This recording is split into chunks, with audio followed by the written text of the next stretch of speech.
I am Kristen Welker in Washington, where President Trump tonight touted what he described as the swift and unrelenting action of his first 6 weeks in office, highlighting his administration's sweeping cuts to government, doubling down on his expansive view of executive authority, while vowing to keep pushing the limits of that authority. The speech was brash, boastful at times, intensely partisan, focused on culture war issues, and at times ripe with hyperbole. It was also the longest presidential address to Congress ever. Democrats in the hall pushing back, at times vocally, many holding signs of protest, even after being urged by Democratic leader Jeffries to maintain a dignified presence. A number of Democrats left the chamber before the address was finished. The tone of the night was set early on when the president played up his November election victory, which was decisive in the Electoral College, but just 1.5 points in the popular vote, as a quote mandate.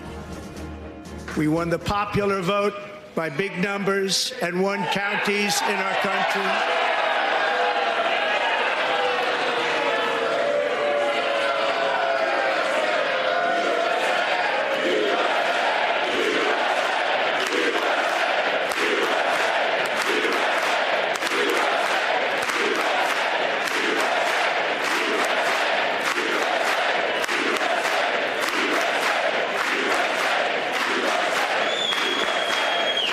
Counties in our country, 2,700 to 525, on a map that reads almost completely red for Republican. Then, in an unprecedented moment, Texas Democratic Congressman Al Green stood up, shouting that the president has no mandate and refusing to sit down. He was escorted from the chamber by the sergeant-at-arms at the order of the House Speaker. 2 other Democrats were also escorted from the chamber tonight. A major theme throughout the speech was President Trump attacking his predecessor and excoriating Democrats, placing the blame for America's current economic situation squarely on President Biden. Under Joe Biden, the worst president in American history, there were hundreds of thousands of illegal crossings a month. We ended all of Biden's environmental restrictions that were making our country far less safe and totally unaffordable. And importantly, we ended the last administration's insane electric vehicle mandate. We inherited from the last administration an economic catastrophe and an inflation nightmare. Their policies drove up energy prices, pushed up grocery costs, and drove the necessities of life out of reach for millions and millions of Americans. Joe Biden especially let the price of eggs get out of control. The egg price is out of control, and we're working hard to get it back down. And of course, part of that is because of avian flu. President Trump also made a full-throated defense for his efforts to slash government contracts and payrolls and freezing foreign aid. Shouting out his close advisor and world's richest man, Elon Musk, President Trump read a long list of government programs he claims were cut by DOGE, while also falsely claiming millions of people over the age of 100 are receiving Social Security benefits. The president also delivered a clear warning to federal workers that he would fire anyone who resists his new vision for government. My administration will reclaim power from this unaccountable bureaucracy, and we will restore true democracy to America again.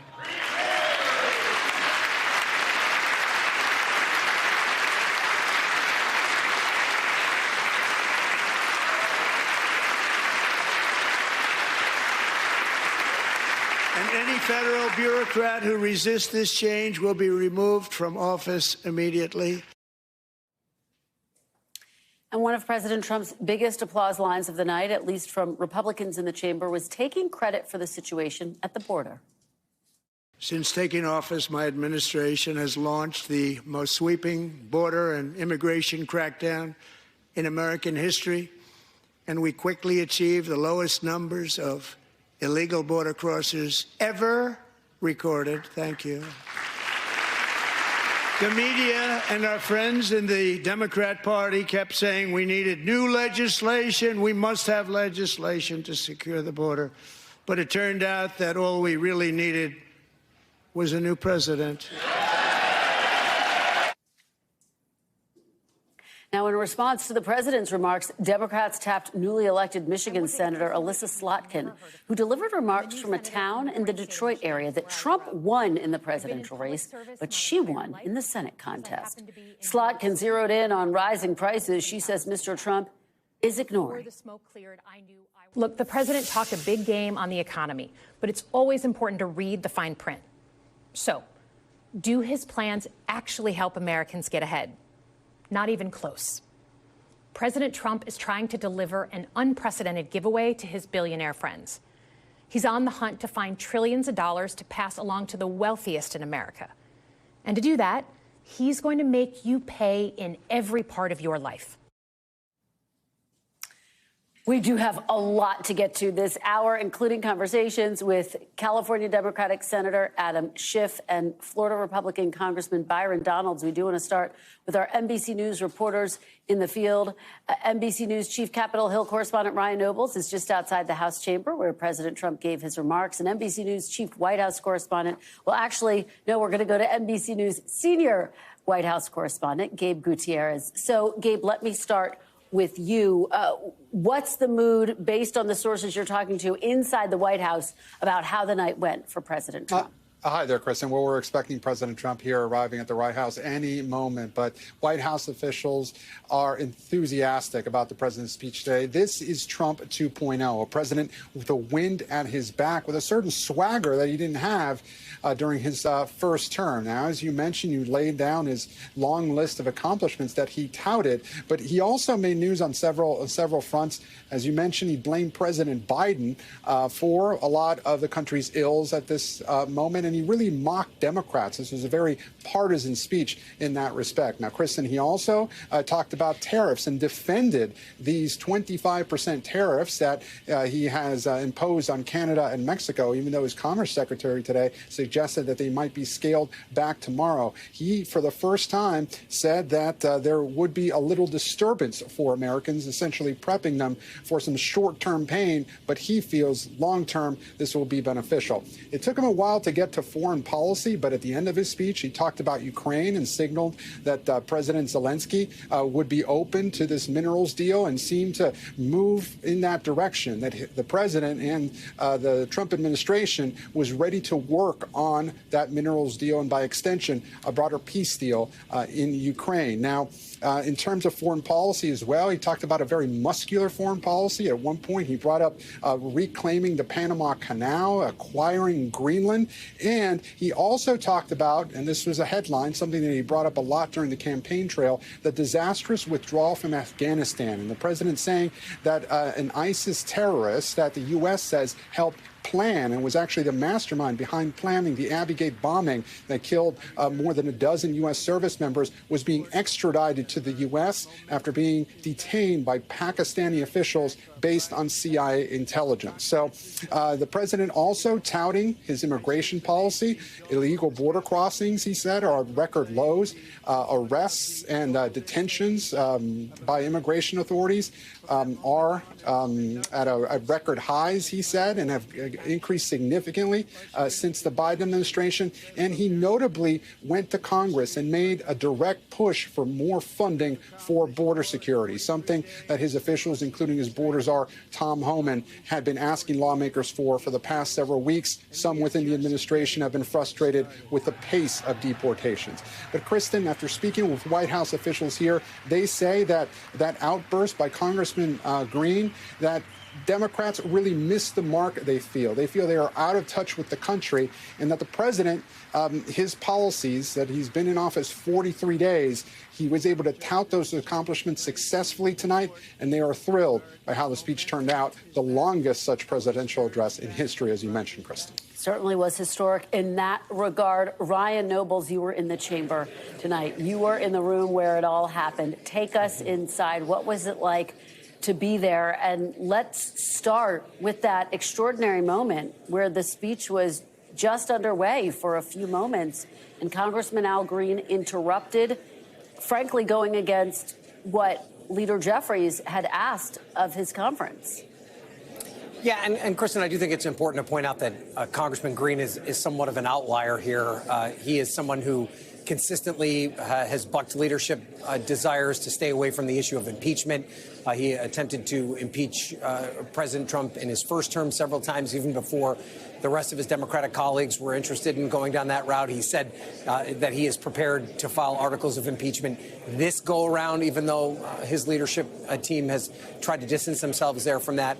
This was not what Democratic leaders were hoping would be their response to the speech and the optics that's surrounding it. And so this is going to be something that people are going to be talking about because it was an unprecedented moment by any measure. But it's not what the overall message that Democrats wanted to send today. And I do have to tell you, being inside the chamber, it was unbelievably stark, the difference between the way Republicans responded to this speech and the way that Democrats responded to this speech. Republicans uniformly across the board standing and applauding at almost every single thing that Donald Trump had to say, where Democrats consistently were sitting on their hands. Usually these speeches, it's not impossible for presidents, even in the most polarizing times, to find one, two or three issues where you can get everybody in the chamber to stand up and clap.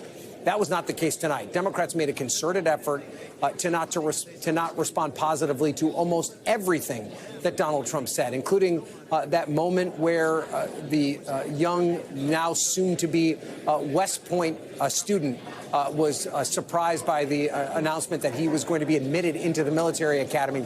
You saw some Democrats clap for that, but I counted only one Democrat that actually stood and applauded during that period of time.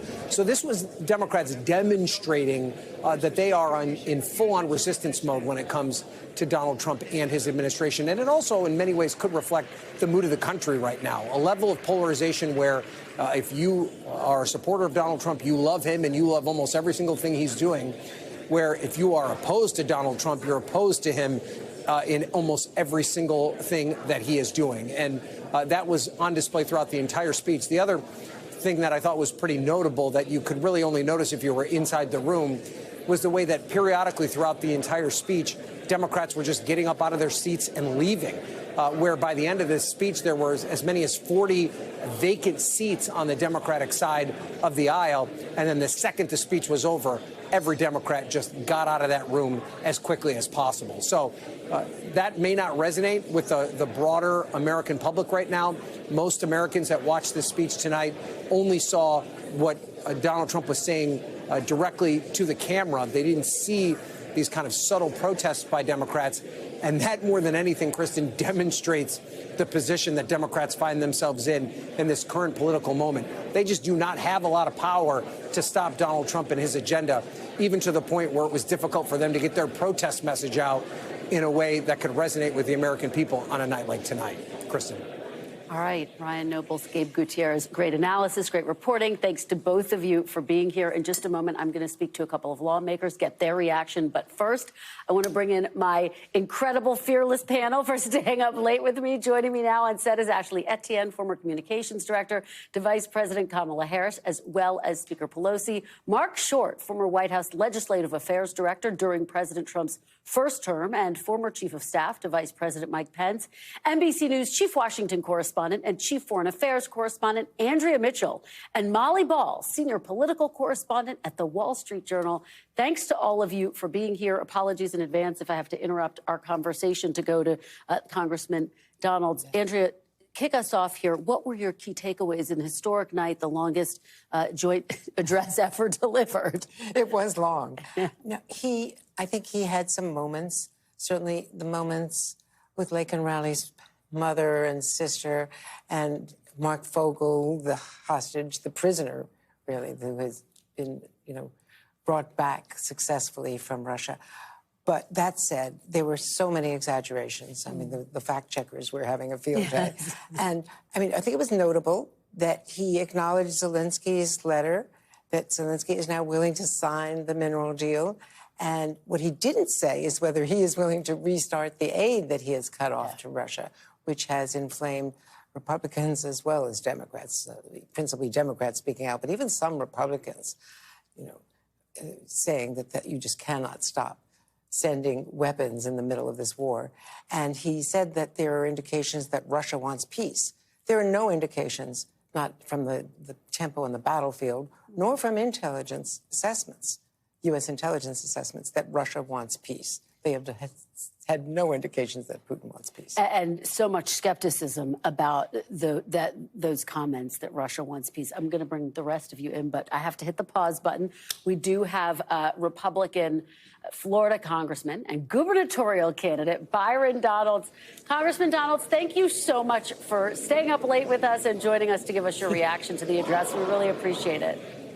It's good to be with you. And look, it was a great speech. Ended a little late, so I'm still here, still with you. Well, really appreciate that. Let me just get your reaction to what we heard tonight. I thought there were two notable moments. One, on the economy, where President Trump did acknowledge that there's going to be an adjustment period, given the fact that he has now imposed these tariffs against Mexico, against Canada, against China. What did you make of that? And are you concerned, as a Republican who's, running for governor, you're going to have to defend these policies? Did that give you any concern? No, I'm not really concerned at all, and here's why. We have to stop the rush of fentanyl into our country. That seriously matters to any American who's lost a loved one to fentanyl. It's the #1 killer between the ages of 18 and 45 in our country. Number two, we do need the Mexican government and the Canadian government to help us in our mission to fully secure both of our borders. And so those talks have been ongoing. Obviously, they've not met the conditions that are satisfactory to President Trump, and he's taking the other corrective actions he thinks are necessary. I would argue the cost to our country from massive illegal immigration and massive trafficking of fentanyl has been disastrous for Americans. So if there's an adjustment period so we can get that under control, that is far better than what has been the status quo over the last 4 years. It took him about 20 minutes to start talking about the economy heading into this speech. A majority of Americans said they actually want him to be more focused on lowering prices. He has signed a record number of executive orders in these past 6 weeks. But on that point about the economy, Congressman, what say you to anyone who would listen to this speech and say they wanted more of a focus on the economy, on what his actual plan was to bring prices down, which has not happened yet? Well, look, a couple of things. One, if you have a hustling and growing economy, that helps you. That's why the Trump tax cuts being reauthorized. And then the things that he talked about on the campaign trail, no tax on tips, no tax on overtime, Social Security, those help working families. They help seniors on fixed incomes. That's number one. Number two, energy dominance actually gives you the ability to stabilize prices because energy is a component cost of everything that the American people buy. So that stuff helps to control prices. Number three, and most importantly, if you're going to really get a hold of inflation, that also is on Capitol Hill. Members of Congress have to get spending under control. The flagrant spending the last 4 years was the catalyst to this massive inflation that's hurt every family in our country. So it's not just the president. Congress has a responsibility to cut spending. Working with the DOJ and getting other spending items under control will help to abate this inflation, which will stabilize prices for the American people. When you say the no tax on tips and the, frankly, slate of other taxes that President Trump campaigned on, those are not necessarily a part of the budget bill at this point in time. Do you anticipate that they will make their way into the budget bill, and will they be, should they be offset? They will be a part of the overall budget reconciliation bill. And I will tell you, those new tax items, yes, we're going to have offsets for those. But the bulk of tax policy, which, by the way, Nancy Pelosi, Chuck Schumer, and Joe Biden did not change when they were in control. They kept that tax policy in place. It's been the best tax policies for the United States. We've brought in record revenue into the federal government under current tax policy. So when you reauthorize current law, it is the opinion of many on Capitol Hill, myself included, that keeping tax policy the same does not cost you money, especially considering the fact that when the Tax Cut and Jobs Act were originally passed, the federal government raised $2 trillion more in revenue than the Congressional Budget Office said that we would. Congressman, worth noting that $8 trillion were added to the deficit after the first Trump administration because of his economic policy, including those tariffs, by the way, which were imposed. Let me ask you, though, I want to get your reaction to Congressman Al Green, that extraordinary moment. We looked through our files who don't think that a member has ever been removed in the middle of a joint address or a State of the Union before. What was your reaction as that was unfolding in real time? Well, two things. First, let me push back. The $8 trillion in spending, the vast majority of that was responding to the pandemic of COVID-19. So if we're going to talk about tax policy and deficits and debt, let's be honest about why that spending occurred. It occurred because we were having to respond to COVID and the entire world's economy was shut down. And President Trump, working with Congress, both parties, injected stimulus to help the American people get through the pandemic. Now to Al Green. Look, Al Green didn't even let the president get through the first 10 minutes of his speech. Actually, he didn't let him get through the first 2 minutes of the speech. You cannot have constant disruptions. I didn't want to see Al Green go, but the Speaker of the House made the call that you cannot have members interrupting our guest, the President of the United States. If it was Vladimir Zelensky, if it was Benjamin Netanyahu or any other world leader, the Speaker of the House wouldn't tolerate that from any member. They shouldn't tolerate it from a President of the United States, no matter the party that they are from. Congressman Byron Donalds, thank you so much for staying late with us. We really appreciate your joining us, appreciate your perspective. Thank you. Okay. Mark Short, let me go to you. Get your reaction, because I was struck by President Trump. I thought really leaning into, more than I have heard him before, this idea that there's going to be an adjustment period because of these tariffs. What did you make of that? Well, look, first I thought he had a really strong night, and I think that he loves the theatrics of this, and I think he played well to the crowd and to the guests that he had there. I do think that a lot of Americans elected him to secure the border and to address the economy. I think he has a lot of achievements on the border that he walked through. I think there's a lot of concerns on the economy. The reality is it appears we're actually have a contraction in the first quarter. And I think that the tariff policy makes a lot of people uneasy. And we're really not, even though it's used as an excuse, the fentanyl, to address Mexico and Canada, to the extent you believe that Canada is a real problem there. He's announced 15 additional tariffs coming April 2nd. And so this is the part of Trump 2.0. He has economic advisors and national security advisors around him now who favor a significant protectionist policy, which is very different than the first Trump administration, when tariffs were used often for negotiating purposes. And so this is going to be a big challenge for the administration. Ashley, pick up on that point. And what was your reaction to the overall night? And I do want to get your reaction to the Al Green moment as well. I mean, just to punctuate the point about Trump emphasizing that Americans will suffer through some more pain. He's actually consistently said that. And tonight, I think what was most despicable is that he said it with a chuckle, almost with a laugh. And so what I thought about the speech tonight, it was sort of, devoid of reality and truth in the situation that Americans are facing right now. Prices are going up, from gasoline to housing to groceries. We've got a situation where the world is more dangerous. We still don't have peace in Gaza. We're handing over the keys to Putin and walking away from Ukraine. We've got a situation where we're alienating our allies. In addition to that, this uncertainty is tanking the markets consistently.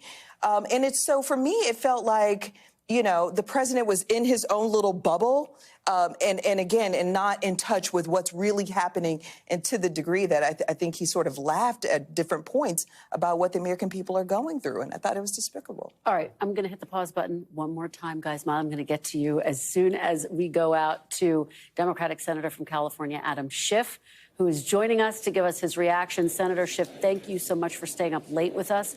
We really appreciate it. What was your reaction to the address tonight?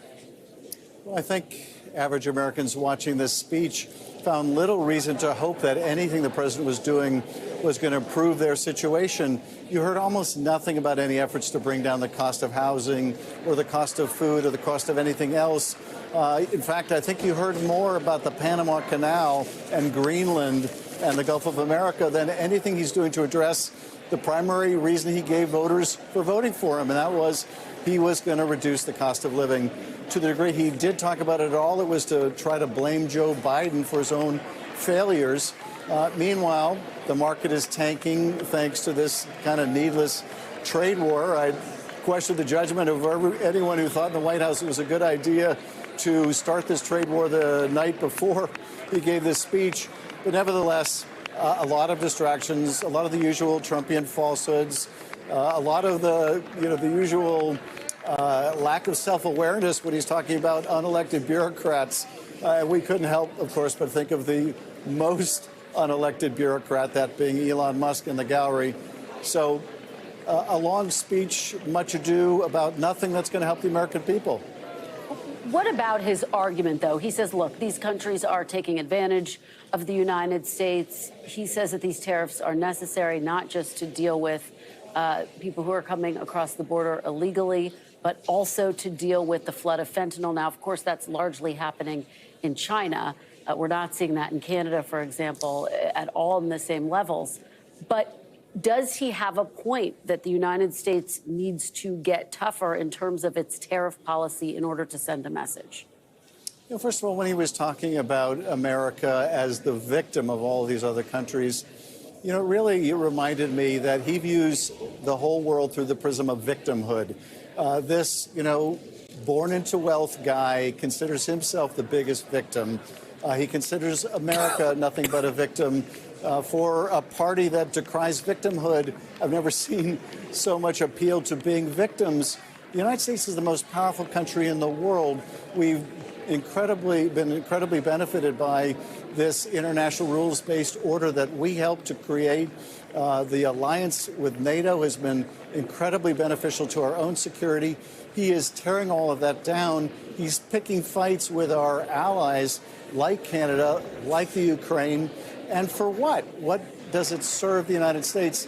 It doesn't. And I think you're already seeing them trying to find some face-saving way to do an about-face on these tariffs even today. So doing a lot of harm, posing as the victim doesn't really make America great. It just makes America look weak. Senator, I have to get your reaction to the moment with Congressman Al Green. Minority Leader Jeffries was very clear that any protest should be done in the chamber in a respectful way. What did you make of him standing up and interrupting the president's speech for an extended period of time and then having to be ushered out of the chamber? Was that the right way to go about it? That's not the way I went about my statement tonight. The way I went about my statement was to sit, to be respectful in my silence. I wasn't about to jump up and applaud the President of the United States when he's doing such a disservice to the American people. But I will let him and others speak for the way they approached it. But from my point of view, I wanted to be respectful of the office of the president, even when, frankly, I have such little regard for the current occupant of that office. I want to get your reaction to Senator Slotkin's speech tonight. There's been a big battle or debate, I should say, within the Democratic Party. What should the message be moving forward? Do you think she found a good message for Democrats moving forward? You know, I have to confess I haven't had a chance to hear my colleague's message, but I have great confidence in her. For my own part, I think really the central challenge facing the country is the one the president did not address tonight, and that is that the economy is simply not working for millions of people. And it's not that they're out of work. Unemployment remains low. The problem is they are working and are still struggling to get by. The president has no answer for that except for a tax cut for super wealthy people. But Democrats also need a positive and bold agenda to be offering to the American people. And that's where I would start. Senator Adam Schiff, thank you so much for your time tonight. We really appreciate it. Thank you. Great to see you as always. Molly Ball, let me come out to you and let you respond to everything that you have just heard so far this evening. What are your key takeaways from what we heard from the president tonight? There were some new things that he said. I did think, as Andrea noted, it was significant that he said he'd gotten this letter from President Zelensky. He talked about what he called significant conversations with the Russians. What were your big takeaways? I thought it was also striking that he saved that for the very end of the speech. You know, our European allies and lots of others involved in foreign policy have been waiting sort of with bated breath to hear how the president would address this ongoing blow-up over Ukraine. And as Andrea noted, beyond acknowledging the letter, he didn't give a very good sense of where this is going, although I think people will be relieved to hear that he does want the talks to continue. You know, this is the this is basically the best it's going to get for Donald Trump, right? This is the best case that he can make that his policies are working so far, and the best is yet to come. And I think there's a lot of evidence that Americans are giving him the benefit of the doubt. People are willing to let this play out. People wanted change. Change is hard. Change is destabilizing. Change, can cause turmoil. I think people are willing to give him time to see where this all lands and whether it actually works. The question is, how long is this adjustment period we're talking about, right? How long does the president expect people to sort of wait for the pieces to fall into place and everything to get better? Because it certainly does not feel like the case when you look at the backdrop of the stock market and everything else, like it's working already. Andrea, I think that's the seminal point in some ways. How long will people give him? Because so far, I think his supporters, I think even some swing voters are saying, look, it's only been 6 weeks. We can't make a final determination yet. And yet, they do want to see real progress. This is a candidate, Trump, who promised to bring down prices on day one. Well, he's had a huge megaphone. He's been flooding the zone. He has been speaking more than any previous president is speaking, signing all of these executive orders. So there's a lot of action, and people want to see the results of that action. All the claims and the false claims and cherry picking the titles of programs that sound terrible but really aren't, that actually have real benefit to people. When they talk about waste and fraud and abuse, it's a rounding error on the budget to even talk about foreign aid. He says he stopped all foreign aid. Well, Secretary Rubio says that he had issued waivers for things that were life-saving. In fact, the critics have said, and this is in front of the Supreme Court right now, that those waivers are not taking effect, and that food is sitting in warehouses and rotting while people are starving, and that the medicines are not getting them. So he said, I've cut off all foreign aid. And he bragged about something that, in fact, his own administration says, they've tried to intermediate because it was a mistake. Elon Musk says they've made mistakes and fixed all their mistakes. They haven't. And I think when people begin to realize the effect, the farmers who are affected by this, the auto workers from the tariffs. I mean, we all know that cars go back and forth across the Canadian border. I mean, these are the things that are beginning to be felt. You're seeing it in some of the districts, the congressional Absolutely. districts. Yeah, the town halls, Mark Short. And I mean, Andrea's talking about all of the action. The action now moves to Capitol Hill, where they are going, and you know better than anyone what it takes to try to get a piece of legislation passed. House Speaker Mike Johnson was very adamant. He wanted a big bill. The president dubbed it a big, beautiful bill. It addresses the border. It addresses taxes. How challenging is the road ahead for that piece of legislation? I think people don't appreciate how hard it's going to be. I think the general assumption is you have a Republican House, Senate, White House, and you're going to pass tax relief extension. People forget that 12 House Republicans voted against the bill in 2017. Mike Johnson's going to have a margin of 1 or 2 votes by the time this gets to the floor. And you can't even right now have differences between the two chambers on what the budget's going to be, much less getting into the details of what's going to be in the tax reform. So this is going to be a really, really long year. I think there has been a lot of action and activity from the executive branch, but there's been one bill signed, as far as I know, the Lake and Riley Act. At this point, there have been many bills signed in the first 6 weeks of his first administration. And so I think that there is a lot of activity that is a direct contrast to the previous administration, which, again, I think Americans give him more leeway with. But the challenges on Capitol Hill are going to be significant. I think they are going to be. I think you're right. It's going to be a fascinating time to watch on Capitol Hill. And speaking of Capitol Hill, let's talk about the Democratic response from Senator Alyssa Slotkin. What did you make of her response and this ongoing debate in the Democratic Party about how to find their messaging, how to find their footing, quite frankly, in the second Trump administration? Do you think she took a step towards doing that? think she did. I mean, what we learned from the first Trump administration when I was running communications for Speaker Pelosi is you're going to have to let the narrative build itself out. Right now, there's a focus on what is the message. The reality is you don't need a message today. You need to tell the story, tell the narrative of how people are getting hurt. And I think that's what the senator did incredibly well. She didn't just focus on domestic policy. She focused about international policy. She reminded the American people that we are an exceptional nation, and these are the things that make us exceptional, and we have to get back to those very fundamentals. So I thought she laid out an incredible case about how the president's actions are making us more vulnerable as a nation from all different angles, and that's what the Democratic Party is going to have to do. And the reality is I think Donald Trump is setting a trap for himself.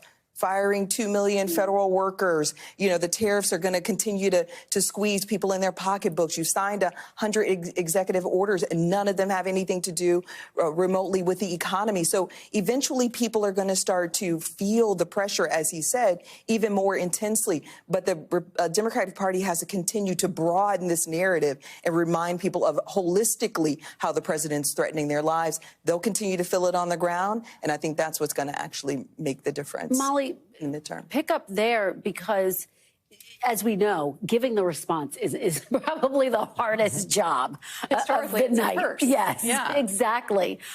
She did it in a town that President Trump won and that she won. And she was, quite frankly, one of the bright spots for Democrats in the last election. Do you think this is a speech that we will be talking about beyond tonight, or do you think that it's a speech that kind of she delivers and then everyone moves on tomorrow? I don't think she wanted it to be a speech that people are going to be talking about for weeks beyond tonight. And I think to Ashley's point, that was a significant thing that Democrats learned from the first Trump administration, was to focus on the policies and focus on the things that he does. And, you know, don't try to out-character Trump. Don't try to out-stunt Donald Trump, right? Al Green in the chamber shaking his cane, that was not the image that Democrats wanted to project. And you could see from the sort of tableau on display with the little signs and people getting up and walking out, the sort of disarray that the Democrats are in, the not having an approach, not having figured out how exactly they should be approaching this. And so I think, you know, Senator Slotkin kept it very simple, kept it authentic to who she is, didn't try to have a fancy set or fancy props or try to really, you know, put across some kind of character. And so I think that to the extent that Democrats have learned how to take on Donald Trump, that is probably the most effective approach. Andrea, it's a great point that what we witnessed in the House was to some extent emblematic of the fact that Democrats are struggling to be unified in this moment. And I think that she, as a young senator from Michigan, you know, from a district that Donald Trump won in the past, and also someone with national security experience and from really a middle-class background. Yeah. I think that she was relatable, and that's all she had to accomplish. This was not one of those opposition speeches that you remember because of the gulping or the water or any other, you know, misstep. The set. Remember? Yes. Yes. St. Louis Square in New Orleans and things like that. This was, you know, playing the flags, and she got through it. And she's a young, rising politician. I think she's got a heck of a future. Yeah. Mark, what was your key takeaway? Last point. I thought it was a really strong night for the president. I think he hit the messages he wanted. I thought Democrats looked silly waving their stupid signs. And I thought Al Green looked like an angry old man waving a cane. And so I think the optics were really good for Donald Trump. I think the challenge for Donald Trump is that he has the ability to step on good news cycles and to change bad news cycles. And so, you know, I don't know how long this will last, but I thought it was a really good night for him. All right, guys. Thank you all so much for staying up. Ashley, Mark, Andrea, and Molly, fantastic discussion. Thank you all for being here on this historic night. That concludes our special coverage of President Trump's address to Congress. We'll have much more news and analysis all day tomorrow on NBC News Now. And I'll see you at 4 p.m. Eastern on Meet the Press Now. Have a good night. Thanks for watching. Stay updated about breaking news and top stories on the NBC News app or follow us on social media.